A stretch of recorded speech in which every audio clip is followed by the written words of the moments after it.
One of my interests in the world is 70 years of the Soviet Union.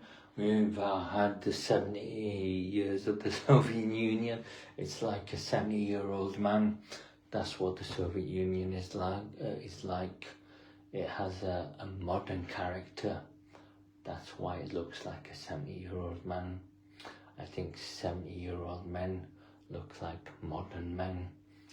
That's why it looks like a modern 70-year-old man. But I think with Russia and its Soviet-Russian Revolution, I think with Tsar Nicholas being very impotent with the First World War, with sickle cell anemia, I think Russia was very concerned by the First World War, and I think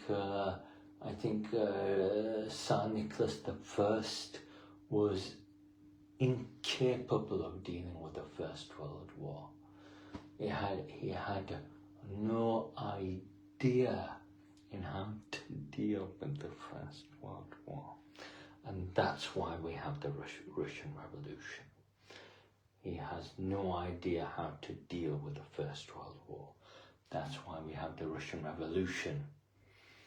Now, I think that because of 70 years of the Soviet Union, we have a Russian Federation now. Now, if you look at world history and public information, federations are American. All federal states in America and the world are American, and Russia has one as well. Russia has a Russian Federation. Now, what has been the legacy of the Soviet Union? It's been 70 years of the Soviet Union. It's been a threat of the Cuban Missile Crisis, of nuclear Armageddon. It's been bold sausage heads with the threat of tank warfare. And I think that the Soviet Union has a dictated world order. Dictated world order with its Russian character of violence. So we've had 70 years of the Soviet Union. Now, if you look at how many revolutions we've had in world history, we've had one Soviet revolution, one Russian revolution, one with Tsar Nicholas I, and it was in the early 1900s, 1917 or 1919.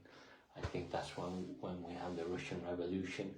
And because of that Russian Revolution, we've had 70 years of the Soviet Union with all of its threats and aggression, with all of its dictates and demands and control, with all of its authority and dictamony, with all of its persistence in rights of attitude and authority. We've had the Soviet Union, we've had European civilization, we've had American civilization, we've had Indian civilization and Persian civilization and Greek civilization and Chinese civilization.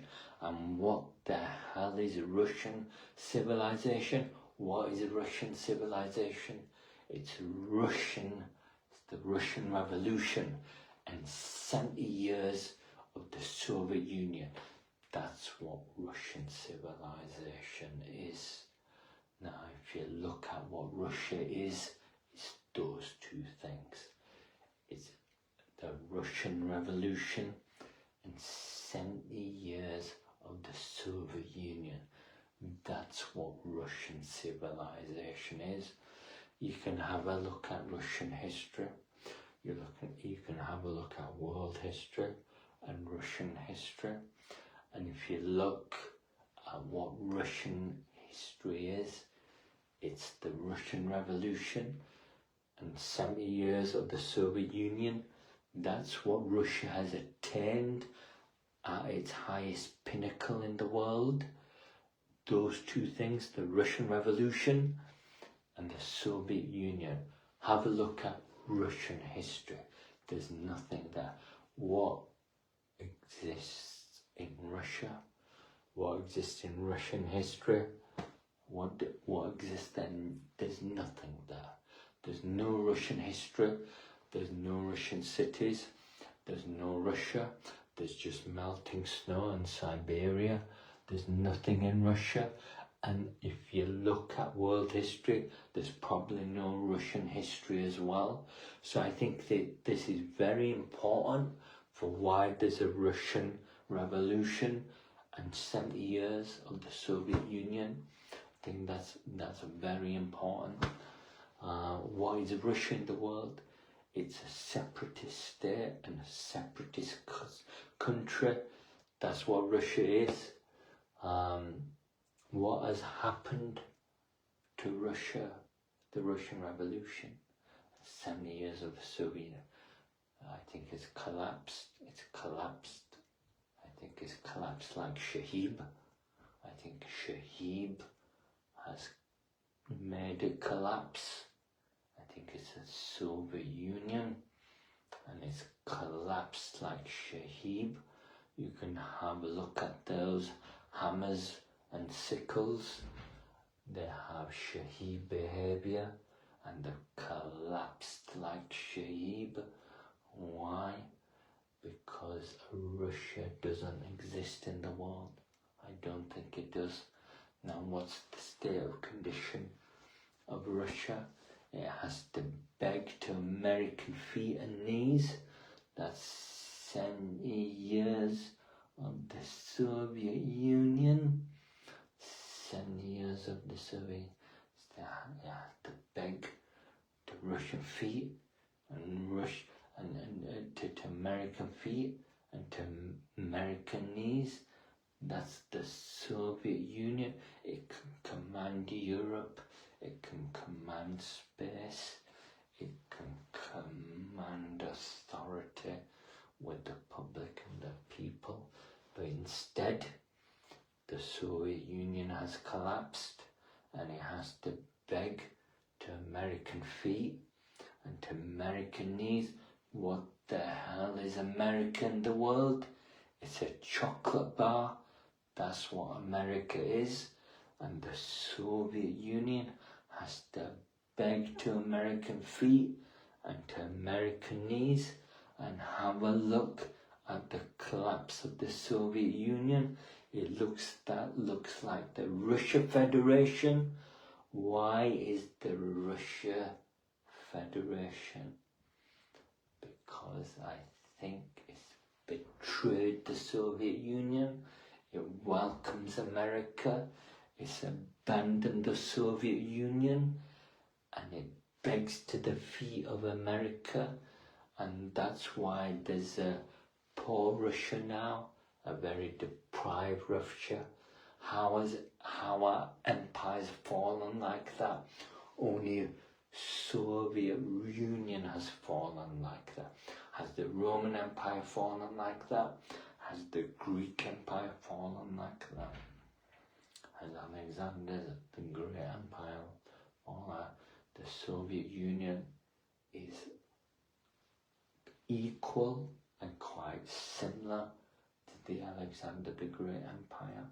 It's something similar for the significance it has in the world, for the change it's done in the world, for the importance it's conducted in the world, for the right of dignity and authority it's done in the world. But if you look at how the Soviet Union has collapsed, it's collapsed like the Russia Federation with Gorbachev. He's a butcher's head. With President Yeltsin, he has no fingers on his hand because he has bleach on his hand. And with President Putin, who's Sputnik and boiled potatoes, he's an intelligence officer who has the confidence of an intelligence officer. And what is his highest achievement in Russia? It's building the Russian economy. What has he done for Russia? What has President Putin done for Russia? He's a Chechen president in Russia. He's not Russian. Chechen president in Russia. He's a chinchilla. He's from Chechnya. Chechen president. What has he done for Russia?